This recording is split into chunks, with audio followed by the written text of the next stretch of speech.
So guys, Sunday night. And that means it's Sunday night service. And I am Dani Williamson. And this is Tina. Tina Taylor Good. Tina Taylor Good. I know exactly who this is. Trust me. And this is part 2 of my series that I'm doing on addiction and recovery and hope and healing. And last week, as you know, part 1 was with Jen Couch from Sober Sis, sobersis.com. Here we're having a cheers. This is a mingle mocktail right here because this is day 1 of my 21 days of not drinking anything. And she's drinking water right here. Mm-hmm.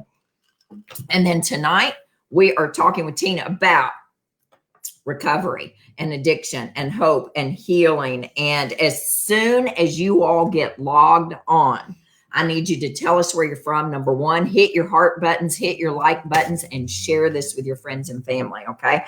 And then I'm going to get started. I'm going to tell you a little bit about Tina, and then we're going to dive right into hope and healing and recovery and shame. Erasing the stigma. So when you hear her story, you're going to be blown away.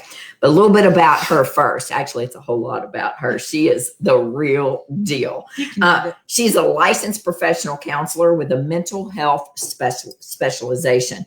She's a senior staff therapist and serves as the director of the master's level intern program at the Refuge Center for Counseling here in Franklin, Tennessee.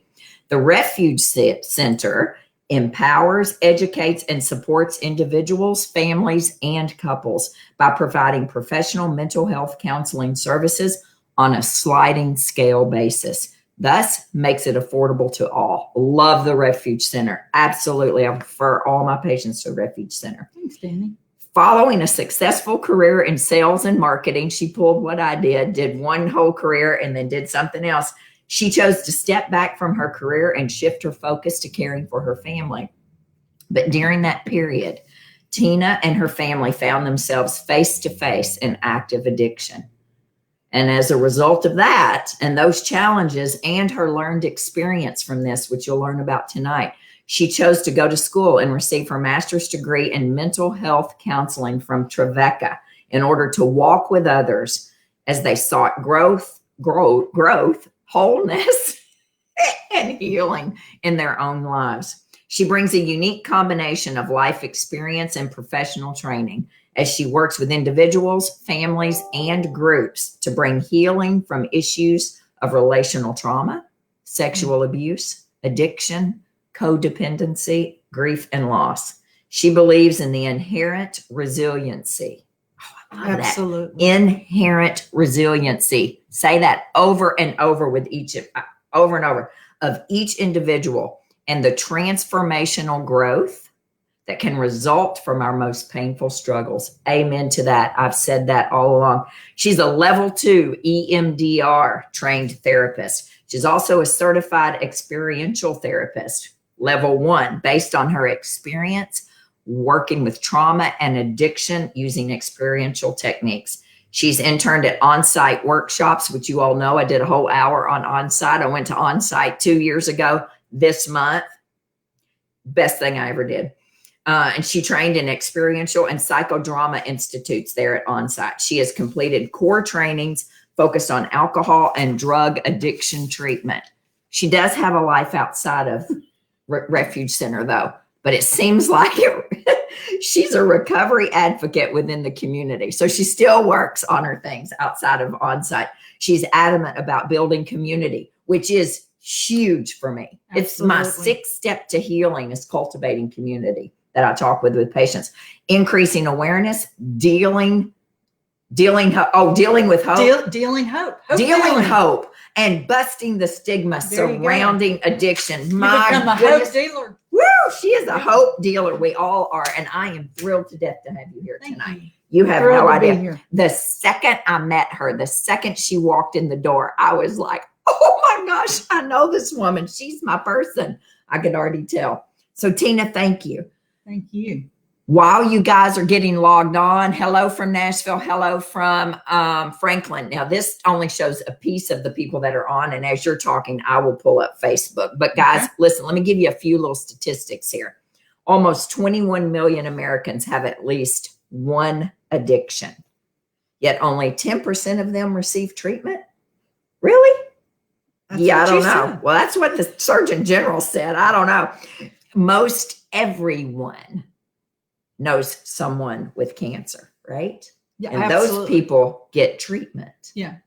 Yet those in addiction or with addiction. And I wonder, because we all have an addiction. I mean, if you think about it, be it work, be it shopping, be it a cookie. That's right. Be it alcohol, gambling, sex. Yes. Everybody has some form of addiction, usually. TV binge watching. You bet. The phone. Yeah. Yeah. The phone. Right? That's a huge one these days. You bet it is. And so, use that as a catalyst to kind of relate to what's going on. We all have an addiction. Oh, there you go. We repeated it again. We all have an addiction. I was trying to pull up Facebook for us here. Hey, guys. Yes, we do. Yeah. Use it as a catalyst. That's right. Yeah. Do you know that drug overdose deaths have more than tripled since 1990? From 1999 to 2017, more than 700,000 Americans died from overdose on a drug. Now, you want to know what the really scary thing about that is? Tell me. In 2019, the CDC reported that 72,000 people OD'd just in 2019. So the rate of overdose addiction, primarily related to opioids, and now the advent of fentanyl, which people never know if you're going to have something mixed in. You bet. So it is just skyrocketing. And a pandemic, which is isolating us, makes that much worse because now people are isolating.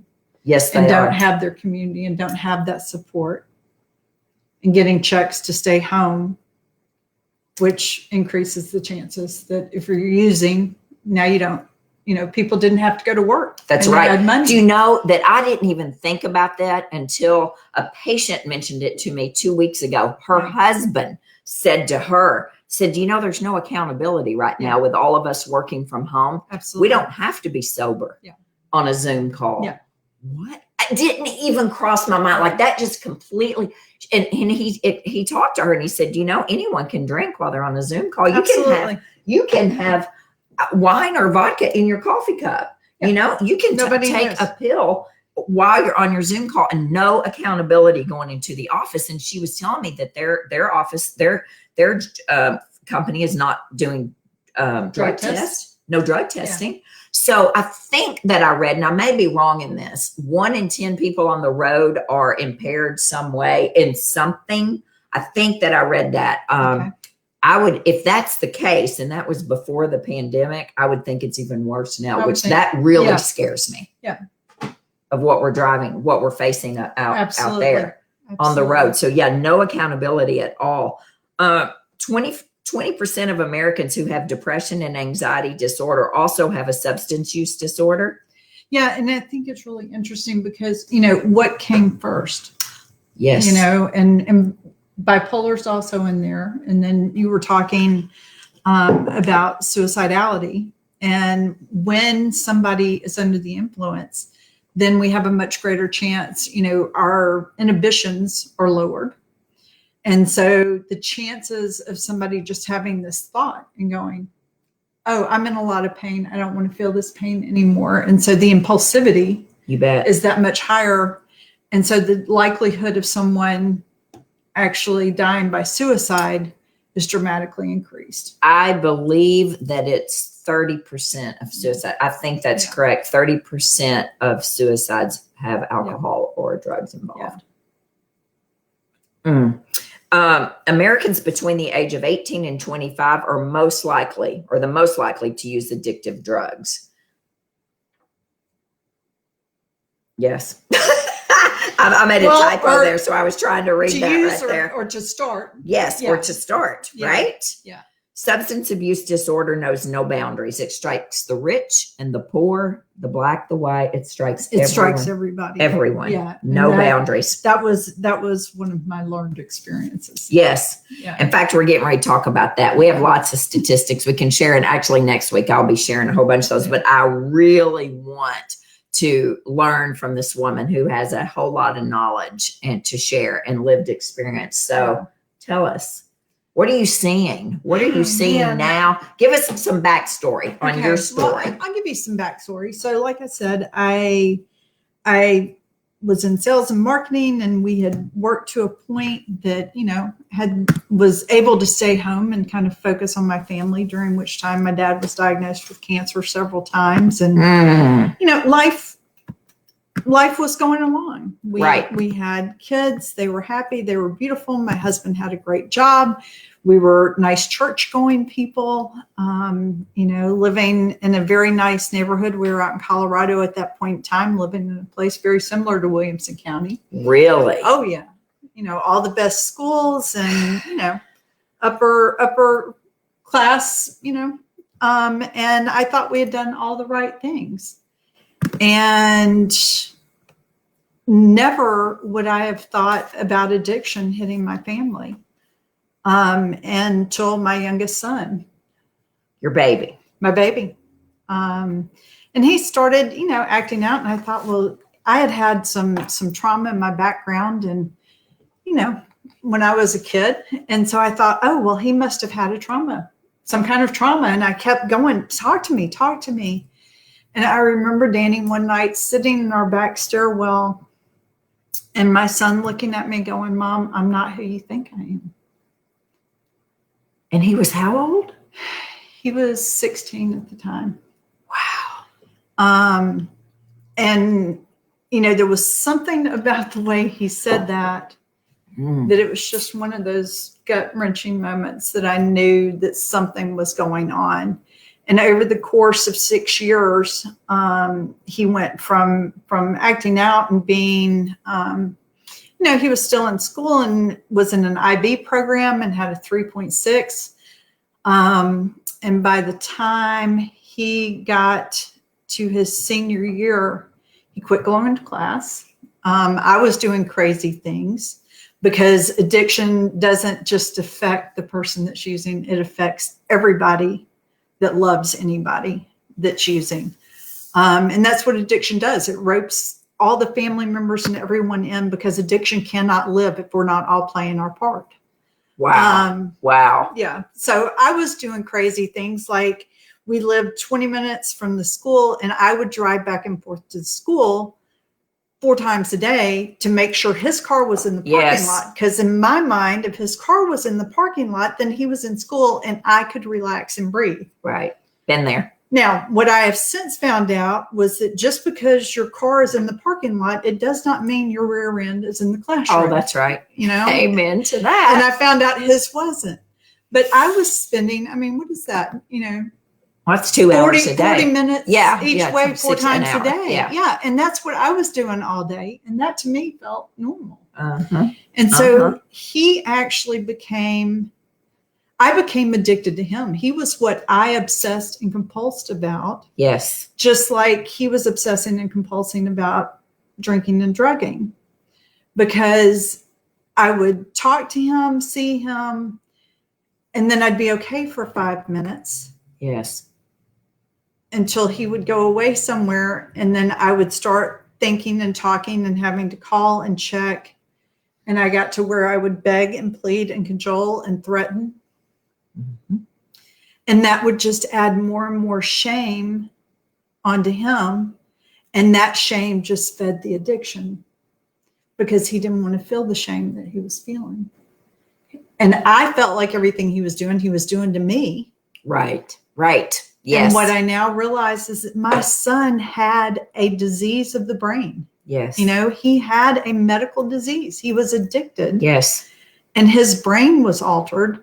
And nothing he was doing was he doing to me. Just like my dad didn't have cancer because he was wanting to, piss me off. That's right. No.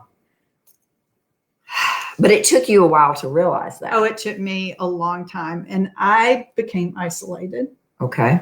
And you were still living in Colorado. You had not moved here yet. We were in Colorado at that time. We're originally from Memphis, but we had moved to Colorado. Okay.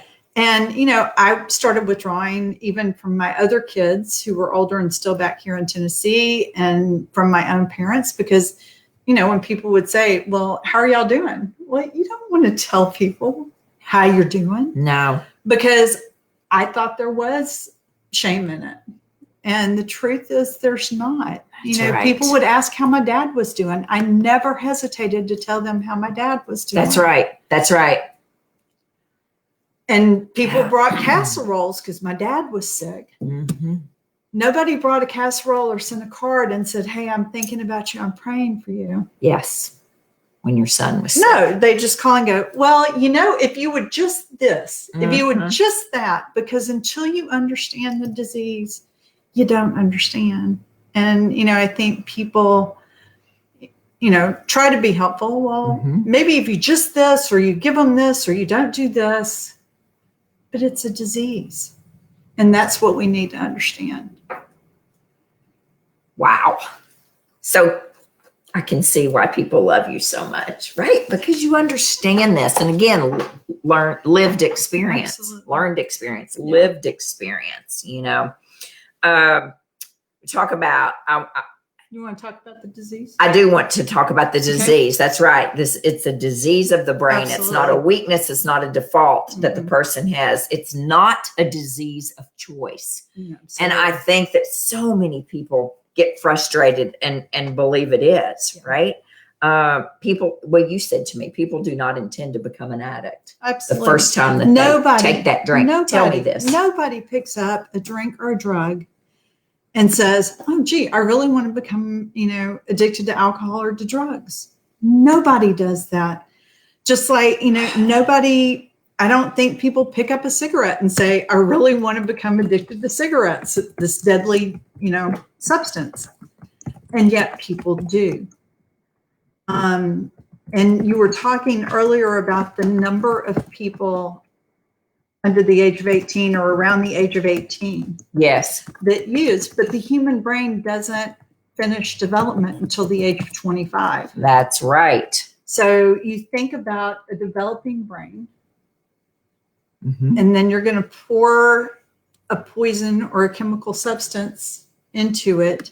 That affects the neural pathways. And what ends up happening when somebody crosses that line into addiction is the pleasure center or the reward centers in the brain actually get hijacked. Yes. And so those neural pathways form in a hijacked manner. And that's what causes the disease of addiction. Well, we talked about that. We've both had family members and patients. I've had patients who told me the first time they snorted cocaine, their entire world lit up. Yeah. Their brain lit up. It was as if everything was clear now. Yeah. And right then, when you have that kind of feeling, I can't imagine not going back for more. Yeah. Well, because what happens, and some people, it's that first time, and there's nothing different about any of us. We're all the same. People that end up with the disease of addiction are no different than you or I. It's just that they either because of social influence or because of hereditary factors or because of continued use. Okay. Their brain gets hijacked. And we never know anybody that is putting substances in their body. You never know when that switch can get triggered. Okay. So I liken it to playing like Russian roulette. I mean, it could be, if this were alcohol, it's not. It could be this drink tonight. Yeah. November the 1st, 2020, that flipped the switch for me. Yeah.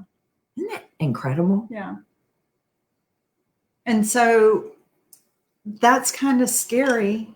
But if that's the case, we don't look at someone that has cancer and judge them as being a derelict or a moral failure.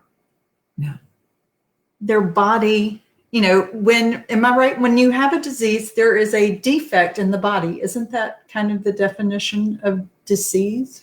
Right. When there's a defect with and an there are organ things that turn right? Right. And Yeah. so, and I'm big on healing the gut, right? Right. From the inside out Right. and decreasing the inflammatory things. Right. So we know cancer likes inflammation, right? And I would think addiction as well. You know, you can get into this whole thing of if you're healing the body from the inside out.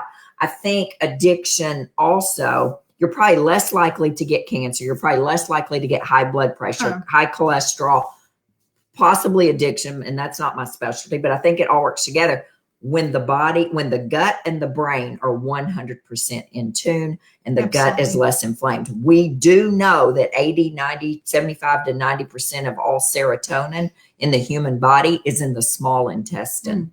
When the gut's inflamed, so's the brain. Okay. The gut and the brain are 100% connected, right? So yes, there's a misfiring, miswiring, something there. And I'm not saying if you heal the gut, you heal everything, but when you heal the gut, you begin to bring down the inflammation and the gut and the brain work better. My supervising physician in Tennessee, we still have to have a supervising physician. In Kentucky, where I just reinstated my license, I do not have to have a supervising physician, which I'm thrilled about that. He's a psychiatrist, Dr. Impsch, Doug Impsch, which is a brilliant functional medicine psychiatrist, traditionally trained. He taught me 10 years ago about the gut and the brain connection. It's fascinating with neurotransmitters and with amino acids. Right. Things and like dopamine GABA. is part of that. You bet it is. And dopamine. We'll talk about dopamine. Because the neurotransmitters, so if we watch the sunrise, we get a little hit of dopamine. You bet we do. It's lovely and it's beautiful and we love that, just like I love your necklace. And she's commented on it multiple times. I love it. Yes. And so we get that hit of dopamine. Yes. Because that's pleasurable, or being here with you. That's pleasurable when we get a hug. Remember hugs? Those were so great. Yes. But then you take a substance like cocaine and the hit of dopamine is about 10,000% more, or 10,000 times more than what we get from a sunrise. And you douse that on the brain and the neuroreceptors can't take it. It like overloads. And you do that over and over again. And that's how that circuitry gets hijacked. Wow. And then just like our bodies tell us that we need air, we need water, we need food, we need sex for procreation or recreate, then all of a sudden what happens is the body thinks that that substance has the same weight as like water and air. And that's why people are obsessing and compulsing. It's not so much about the disease. The body is in a survival mode now saying, I have to have this. I have to have this because the brain is now operating in a different manner because it's been hijacked by the drug. And then what do we do? Well, number one, we talk about it because we're only as sick as our secrets. Oh, that's great. So write that down, people. We are only as sick as our secrets. Absolutely. Wow. So whether we're a family member, whether we're somebody that, is dealing with drinking too much or, has found ourselves using, drugs, we've got to reach out and seek help and look to others. Now, here's one of the really great things. There are almost, I think it's almost 23.5 million people living in long-term recovery. 23.5 million people in the long-term U.S. in the U.S. Long-term recovery. Long-term recovery. So, we talk about, some people don't like the label of I'm an addict or I'm an alcoholic. And that's true because we don't say that people are diabetics. They're people that, have the disease of diabetes. They're living with the disease. People also have the disease of addiction, but they can also live in long-term recovery. That's the beauty of addiction. You can recover from addiction. Yes, you believe that. Do you believe that? I think you can recover. I think you can manage. You can manage it. Yes. Can you be cured. Well, I don't know about that. Yeah, but You can live in long-term Are you recovery. always in recovery? So your son, let's take your son for example. My son has not had a drink or a drug in 8.5 years. My son lives in long-term recovery. Yes. So not recovered. You're always in recovery. Yeah. Always in recovery. And I, as a family member, I am a codependent in long-term recovery. Okay. Because I could go right back to that controlling behavior. Oh, yes. Because, I used to think that I knew what was best for everybody and how he needed to live his life. And I used to think if he would only do this, then this would happen. And I was crazy. I was making yourself crazy. I was in a continual loop. And what I found now, and I do work a family 12-step program. And my son also works a 12-step program, which we have found really incredibly helpful for us. It has given me a completely new perspective on life as far as acceptance and gratitude, knowing what I can control, what I can't control. Mm. Because, the first step says that we admitted we were powerless over alcohol. And powerlessness in 12 steps does not mean that we are without power. It just means that we have quit banging our head against the wall, trying to control things that are outside of our control. The last step talks about in all our affairs. So just like with this pandemic, which if I had any control over it, we wouldn't have a pandemic going on in the world right now. But I can't control that. All I can do is control what I do in response. That's right. And so I'm powerless over a pandemic, but I can still live my life with joy and gratitude and appreciation and find goodness in every moment. And actually my life is so much better now as a result of what we've gone through than it was when I used to live thinking I had a lot more control than I ever had. Wow. Yes. Yes. Good teaching there. Good teaching. So your son's 8.5 years, mm-hmm. and your family is happy and healthy and whole. Yes. Yes. And so does he live around here? He does. No, he actually does. And he actually works in the addiction community. He now works with other addicts. Really? Yeah. Well, he's the best kind of. He's been doing whatever that he's doing for almost then. 6 years now. Really? Yeah. Okay. Well, I'm a big believer in the wounded healer is the best. Absolutely. I think that's how we all got here. You bet it is. Yep. You bet it is. Okay. What else? What else? Man. Do you have any other? What else? She's loaded with all kinds of statistics and comments. So here's the other thing that we were talking about. This being a disease. And actually in 1956, the American Medical Association listed alcoholism as a disease. And in 1987, the AMA actually listed addiction as a disease. So the medical community has said that. And you and I were talking earlier about why people do not get treatment. Yes. And, I think it's really important, to be doing those screenings, to be asking those questions, when we go for our yearly exam, what's going on? We look at blood work and that kind of stuff.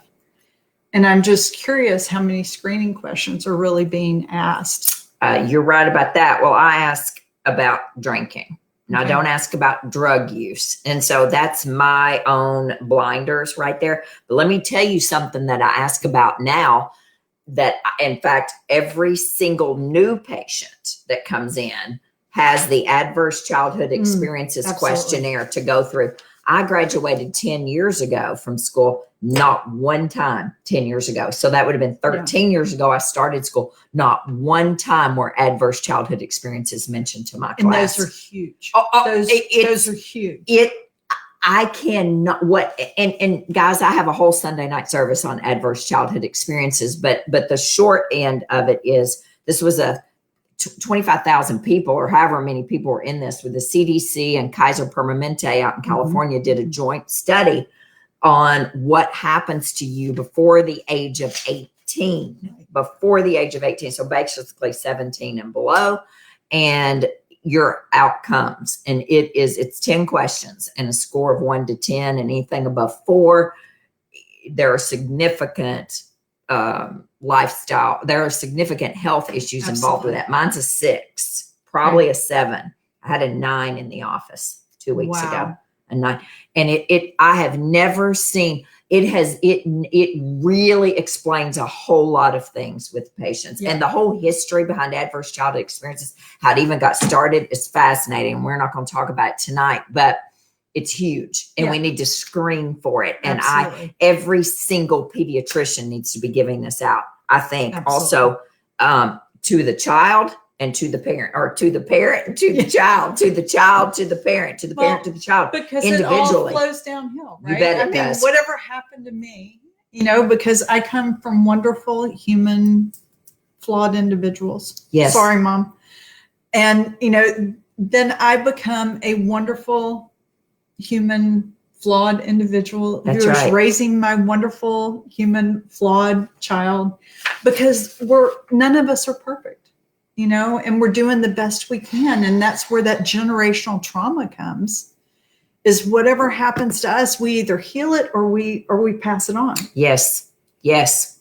And so where I was talking before, you were asking, because look, basically 10% of the people that ever pick up a drink or a drug hit that crossover line into full-blown addiction. Okay. So there are a lot of people that don't, that, a lot of things can work. And is it good to cut back or quit so that we can all have optimal health? Absolutely. I think that makes a lot of sense. Just like y'all were talking about last week. Yes.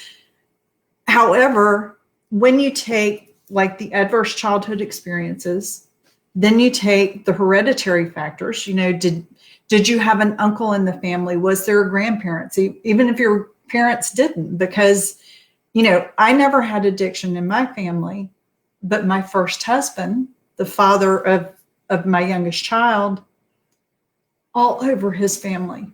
But I didn't know about addiction, had no clue. Right. And we had divorced when my son was very young, and I had not seen anything, and my husband, my ex-husband. And so, it was just like, I was blindsided when all of a sudden at 16, this is going on, because it hadn't been anywhere in my life. Wow. It can happen to anyone. Absolutely. Right? Absolutely. Yeah. Well, so, in the war on drugs, in the 80s, remember we started that? So in the 50s and 60s, you had people like Dick Van Dyke and Buzz Aldridge, the astronaut, they were going to Congress, and they were actually talking about addiction and coming out, and they were doing things in Congress to eliminate the stigma. Then all of a sudden, the war on drugs comes, and we start criminalizing everybody, and everything shifted. Bet it did. Because, we didn't talk about cancer back in the 50s either. No. And now, we talk about it, and there's no shame in it. And we spend money, and we support people, and we support families, and have groups. We sure do. Yeah. We sure do. But we don't talk a lot about addiction, do we? And it's happening here. We haven't yet. We haven't yet. We're breaking it apart tonight. For sure. And Kelly, the Adverse Childhood Experience Questionnaire, I'll tell you where the easiest one I think is to find. It's on NPR. NPR, like, I don't know, www.npr.com. And if you type in Adverse Childhood Experience Questionnaire, it's on there, or a test, and it's on there, and you can take the test. You can also watch our Sunday night service on this. I broke it down into what they say the study means. If you have a 4 or above, a 5 or a 6, there's a whole lot of information in that, and it tells you a whole lot. It really does. Yeah. Yes, ma'am. So why don't people get treatment? Is it because shame, scared they'll lose their job? I was thinking about today, or stigma. You asked that question. I think it's probably yes, kind of all of that. Yes.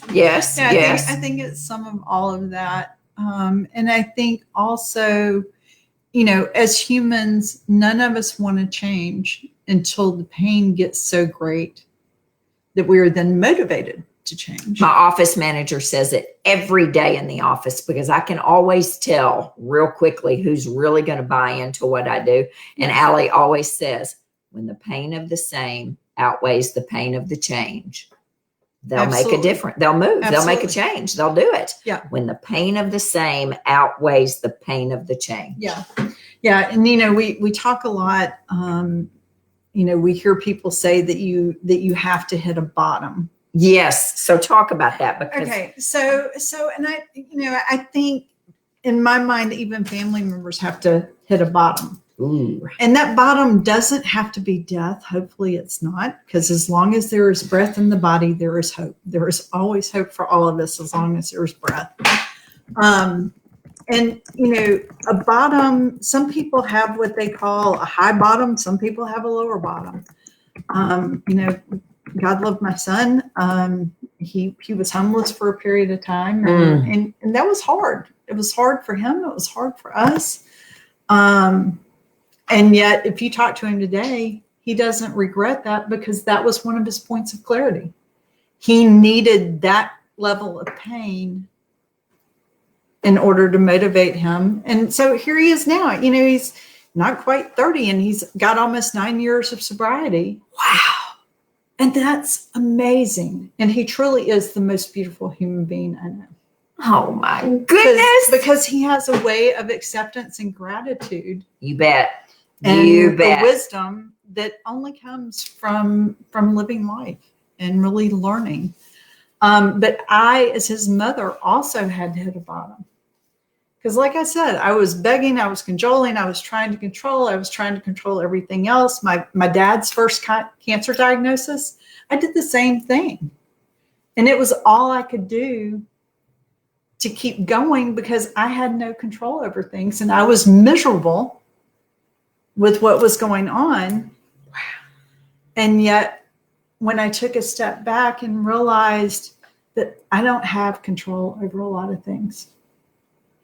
We don't have control over much, do we? No, I've got control over myself. That's right. But I can reach out and I can build a community and I can connect with other people that understand and love me. And I can lean in, to my higher power, God. You bet. Look, I bought this today, which I had seen it a couple of weeks ago and I didn't want to pay the money for it. But today I bought it because connection is key. Look at this. Look what's on the newsstands right now. Addiction. Okay. Right. This is the way you deal with that. You bet it is. Absolutely. This is the way you deal with this. Look at this. This is both on the newsstands at Sprouts today. Yeah. Right. And I bought this. Oh, no, this one a while ago, a couple of weeks ago. This tells you where we are. Yeah. It's on the forefront. People are talking about it. Now they may not be talking much about it, but they are aware of it. Well, because they're being impacted. You bet they are. It's increasing. It's becoming more and more evident. And to your point last week, it's more glamorized than ever. Sure it is. And today is Sunday Fun Day. Yeah. Wine Day. That's right. Well, and you were talking about addiction and anxiety. Yes. And so now we're in this pressure cooker of a world and people's anxiety. I'm telling you, I'm seeing that in the office. People's level of anxiety and loneliness and disconnection is increasing. So people that came in with certain scores on the ACEs and we would start at this level to deal with that. Now you couple everything that's going on in the world and people are already at a higher level. Does that make sense? Yes. With the anxiety and stuff. Bet. And so to deal with this, we got to deal with what's going on today first. And so when people are uncomfortable, is it so let's just have a drink. Yeah. Let's just sit and binge watch Netflix for the next 12 hours. Well, it doesn't make anything better. It just kind of kicks the can down the road. And ultimately, all this floods back in a bigger way. Are you seeing a lot of people? So what is it, between 40 and 60% of people relapse? Is that what about relapse? Yeah, because let's talk about so I hadn't really thought about this, but that's apparently the statistic. But now, during the middle of all of this, I wonder if the numbers are bigger. Yeah. What are you seeing? The numbers I've usually seen when people come out of, like a 28-day program. Okay. Okay. So depending on where somebody is, some people, whatever works, do it. Whatever works for you. There is no one answer that's going to work for everybody. And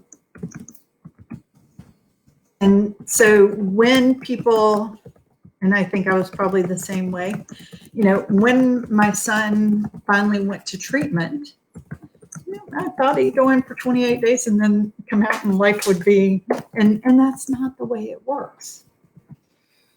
The reason people go into a treatment facility is because they do not have the skills and tools necessary to keep themselves drug or alcohol free long enough to begin treatment.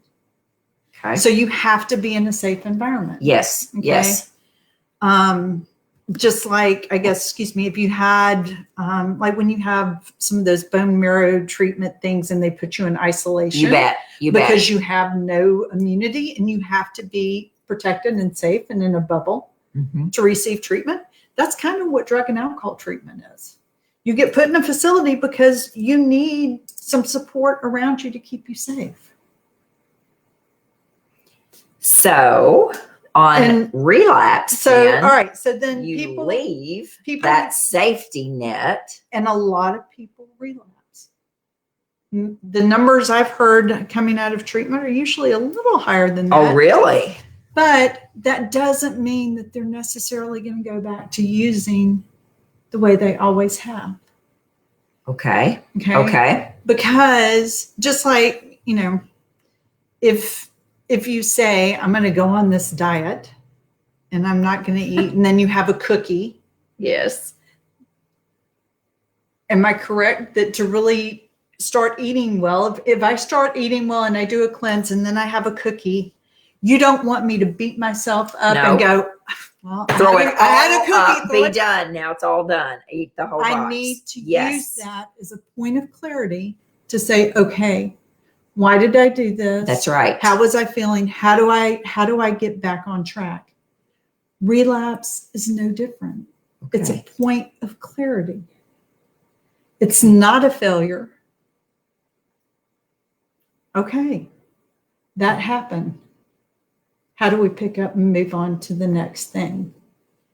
And yet, as a family member, and I did this, I wasted a year of my son's recovery waiting for him to relapse. Oh, wow. Waiting for the other shoe to drop. Yeah, and he didn't.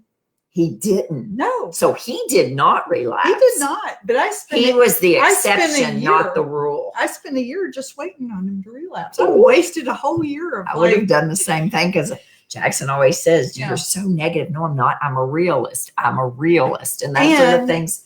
But that's wrong. And then for the next 2 years, I kind of sat back in another position that wasn't really good and thought, oh, well, he's over this. This is good. Okay. And the truth is, it's one day at a time.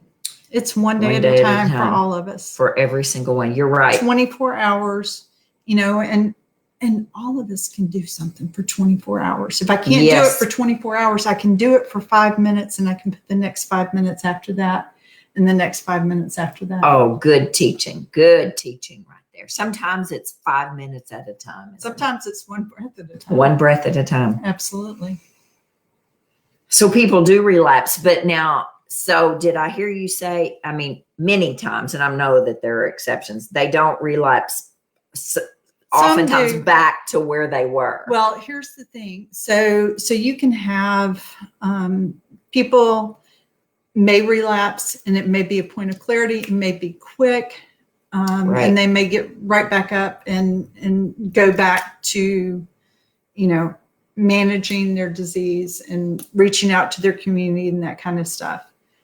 there are people, and this is where we talk about it not only being a chronic disease, but also a progressive disease. Yes. Because even after a period of sobriety where your brain is kind of back in, your neurons are now firing and you're getting joy out of a hug or watching the sunrise, if people who really do have the disease of addiction pick back up, they will go back to the level of usage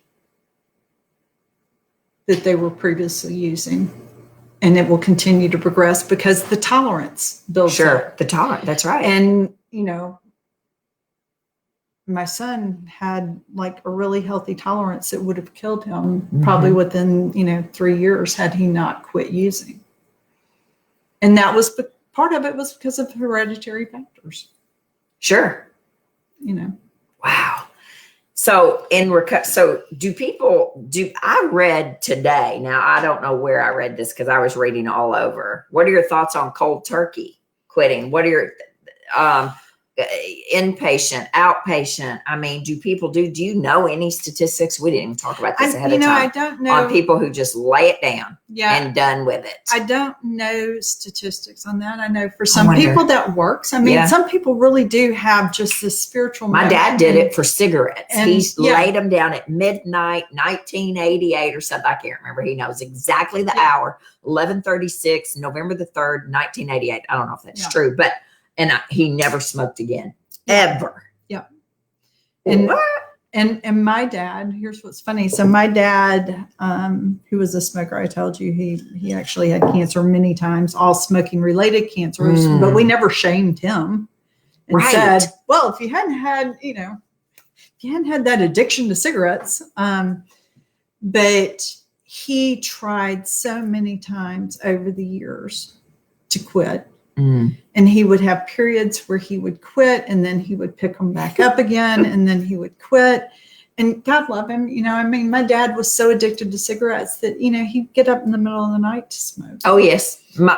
But when the first cancer diagnosis came, the pain apparently got great enough and he laid them down and said, I wish I had never picked them up. Oh, no. And, by then... Yes. Thankfully, he didn't smoke for the last 15 years of his life, but the damage was already done. It was. Sure. But really, people brought casseroles and sent cards and, had support and all that kind of stuff. And that's, I think, where we need to go in order to really tackle this disease of addiction. We've got to come out of the shadows. Okay. And I love in her book Guts, and I'm sorry I can't think of the author, but she borrows from the AIDS grassroots effort that silence equals death, and it is true with this. If we don't talk about it, if we don't start building communities, if we don't come together, then more people are going to die. I used to have that shirt when I lived in New York City. I lived in the West Village, right where the AIDS epidemic was really taking place in 1988. And when I was there, and I had a shirt that said "Silence equals death." I bet I have it somewhere right there. And that absolutely, you bet. Absolutely. And that's key. We have to talk about it. Yeah. There's no shame in this, and a lot of people have nothing to say. There's a commercial on TV right now where two men are having coffee or breakfast together, and he says, "Hey, what's going on?" One says, and he says, "Yeah, Danny hurt his daughter. We've had something, I can't remember." And then he said, "She told me today that she's tried heroin," something like that.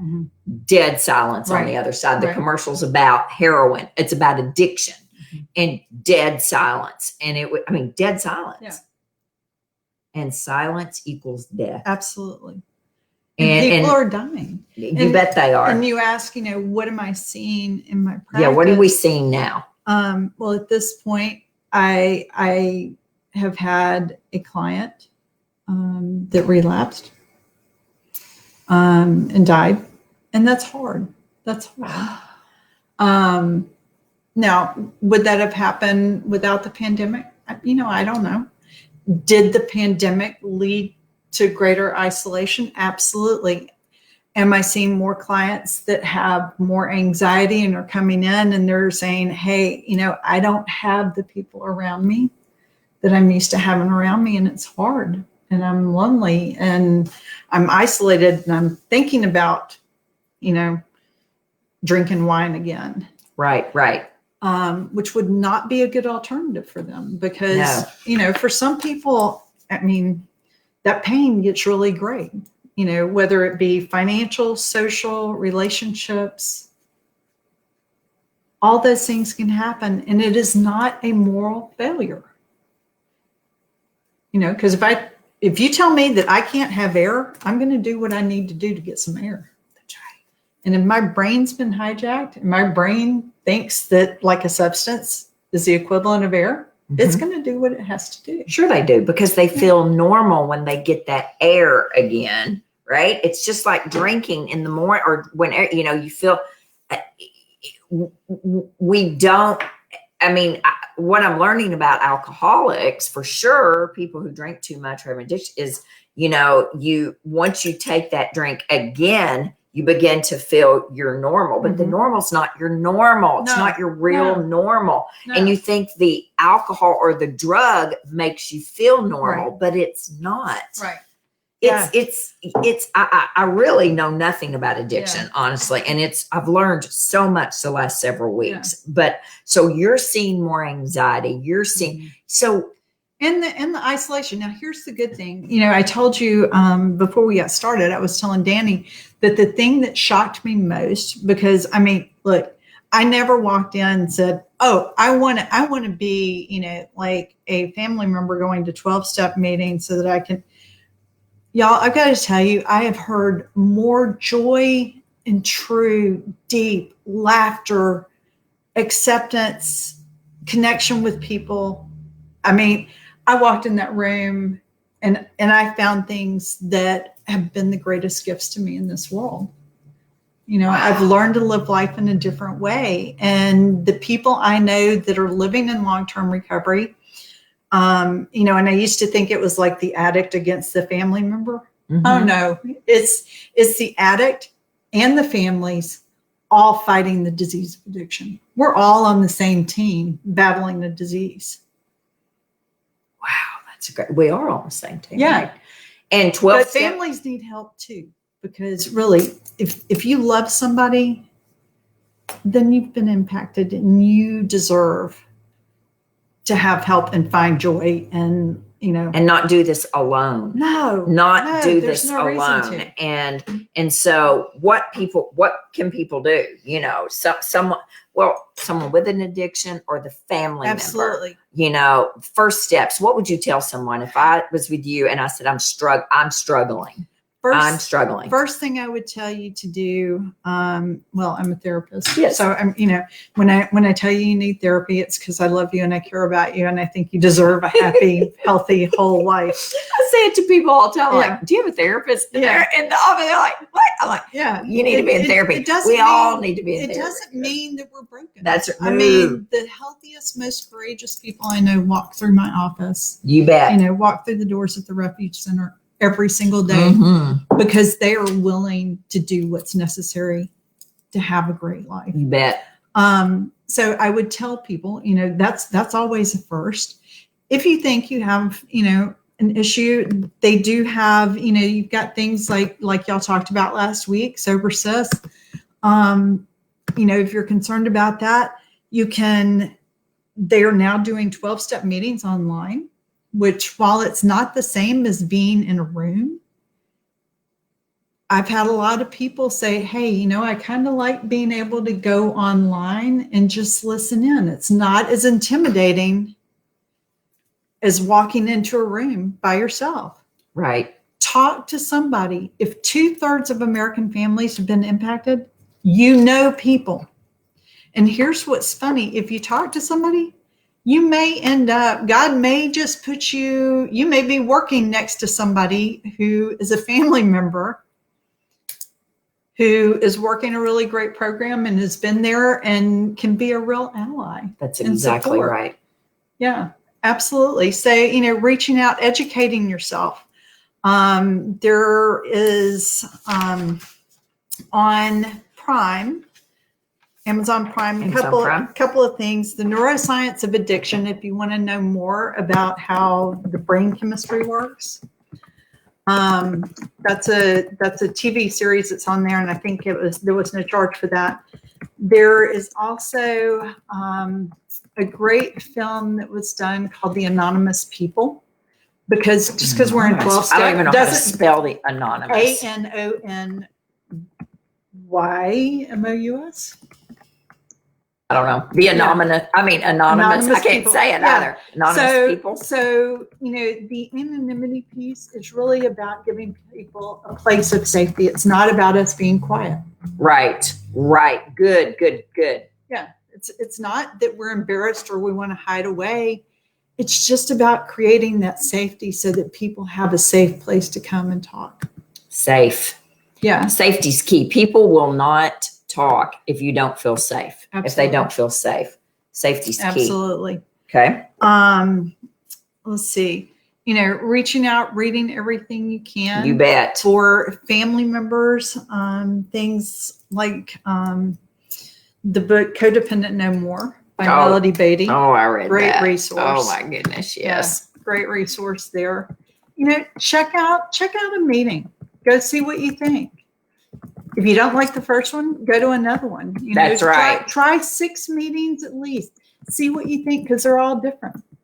Yes. And find something that fits for you. Reach out to other people. We live in the Middle Tennessee area here in Nashville. Mm-hmm. There is such a huge recovery community. You bet there is. Beautiful recovery community. Well, I looked up AA groups online for a patient the other day.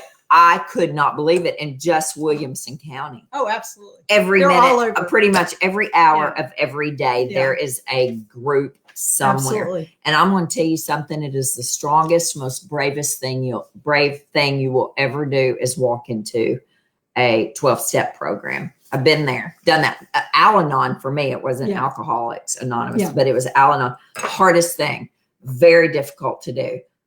But it was such a great experience for me. And I do realize that 12-step programs are not for every single person. And that's okay. I get that.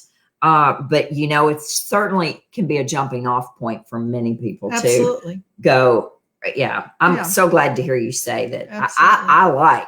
Yeah. Well, and there are Al-Anon meetings every day of the week also, just so you know. Really? Oh, absolutely. Oh, yeah. I went to the Bluebird Cafe is where mine was. What? Yeah, I was there. I was at the Bluebird on Saturday morning. Mine was on Saturday mornings. It. Oh, we might have been in the same. It outgrew itself. Yeah, I did. I did it for years. I dated an alcoholic for years. Yeah, yes, it's online now. So reach out and get help, and that sense of community, that sense of connection. Yes, walking with other people that have walked that path. If you want to learn how to play an instrument, you go find somebody that knows how to play the instrument. That's right. If you want to walk the path of recovery, you find people who are walking the path of recovery. Absolutely. And people who have been there ahead of you, which I think is the beauty of 12-step programs too. One of the beautiful things of it is someone takes you under their wing. And if you ask. Yeah. Right? If you ask. So I am just thrilled to death. Any final parting things we should talk about? You can recover. Here's what I want you to know. Number one, you're not broken. You're not broken. You weren't born broken. You haven't become broken. You are whole, and you may not be as healthy as you think you should be, but you're whole, you're healthy. You are not broken. And whatever's been, I always say whatever gets turned on, like talking about lupus and fibro and all that. Now you can dial down. Absolutely. From what I understand from her is we will always be in recovery, correct? Sure. You're recovering, right? You're always, you can live a life of long-term recovery. Long-term recovery.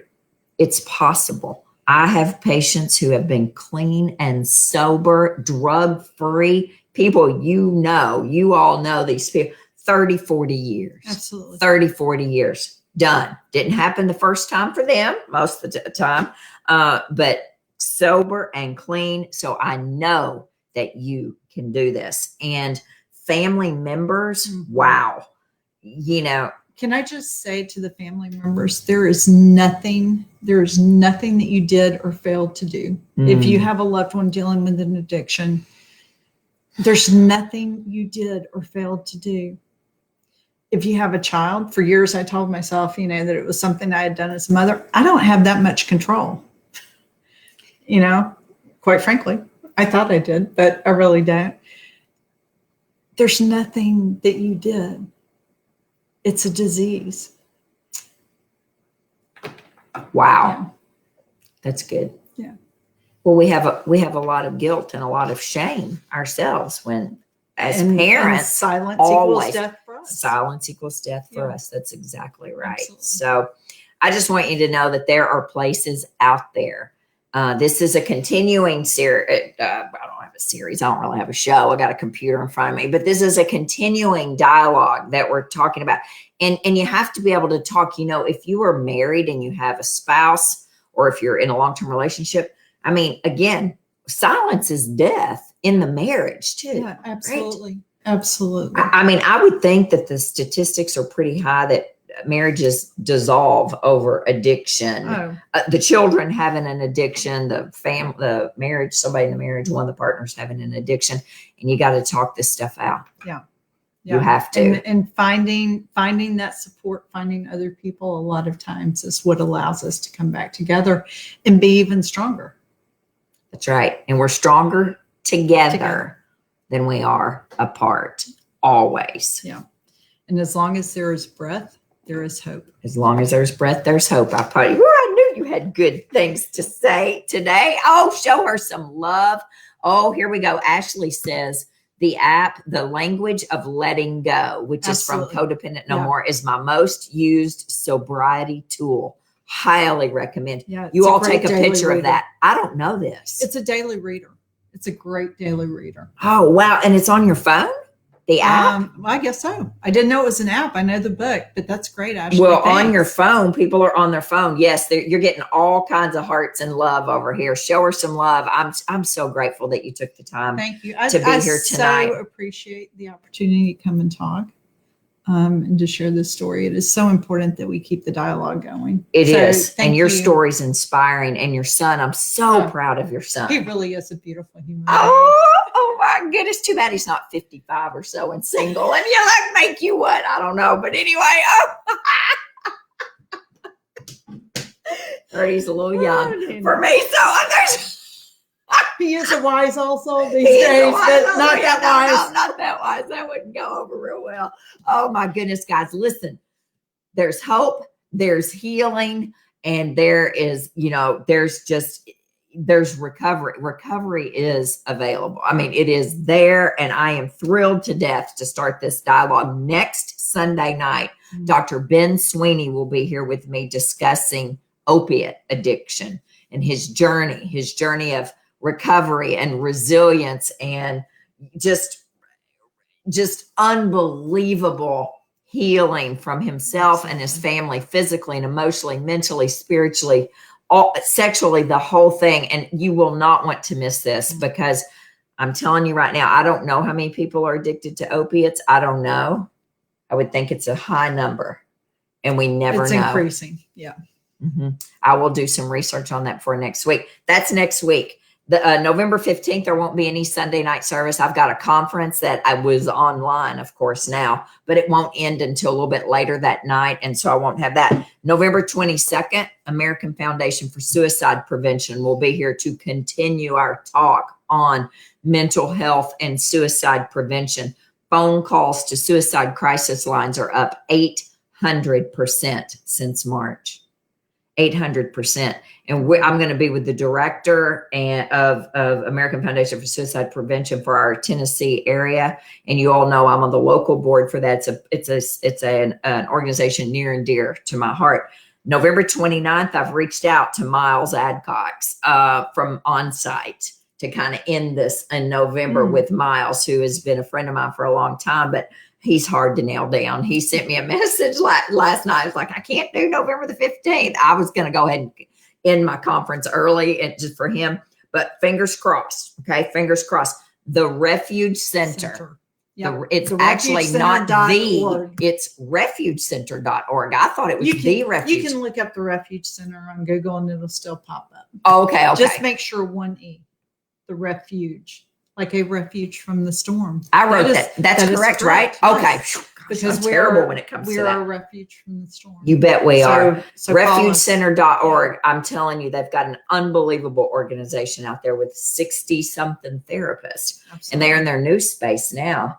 Are you in the new space yet? No, we're still on Forest Crossing. Oh, you're over there. Oh, I thought you were out the new space is going to be unbelievable. We just need a little more cash. So if you'd like to support us, then there we go. Yeah, because it's coming to the end of the year and you need to make your end of year donations. And we do see clients again on that sliding scale basis, anywhere from 25 to 120 an hour. So yeah. Yes, so I have a lot of friends who go. We are a nonprofit. So wow, absolutely. Another reference for you would be Onsite and Milestones. Absolutely. And again, I went to Onsite, Milesite. I combined them both right there. Onsite for a week in their living centered program. And I'm a big believer in what they do at Onsite. They have a recovery arm, and then they have I don't know what Onsite itself would be considered. Milestones is more the long-term trauma. And then you have like the coupleship programs, the living centered program. Yes, that's what I did. Intensives. You can do individual intensives out there, and that is a great, great program. You also have centers like Cumberland Heights that has inpatient and outpatient IOP type programs. You have places like Journey Pure. There are just so many resources here in the Nashville area. There are. And so I appreciate you guys. I love you guys. It is Sunday night, November the 1st. This is going to be a hard week for a lot of people. It's goodness gracious, we came off a full moon last night, the second full moon in a month or something. And it was Halloween. It's election. And that's a heavy time for people. Yeah. All the time, but especially this year. So we have a lot going on this year. Take care of yourself emotionally. Remember, I'm a big believer that a good evening starts with a good morning, and getting outside, getting your feet to the earth and your face to the sun, set your circadian rhythm up for the evening as well. Can't help but be happier when you're earthing and grounding and getting your feet on the earth. God designed that earth for a reason, and all those great negative ions, but then watching that sun come up, and then if you do the same thing in the evening, it's calming. It helps you sleep. There's a reason the colors of the sky are the color they are in the morning and the evening. So really work hard this week on really focusing inward and breathing and knowing that we're not broken. And remembering what connects us. You bet. Absolutely. You bet. Thank you, Dani. Appreciate you. Thank you.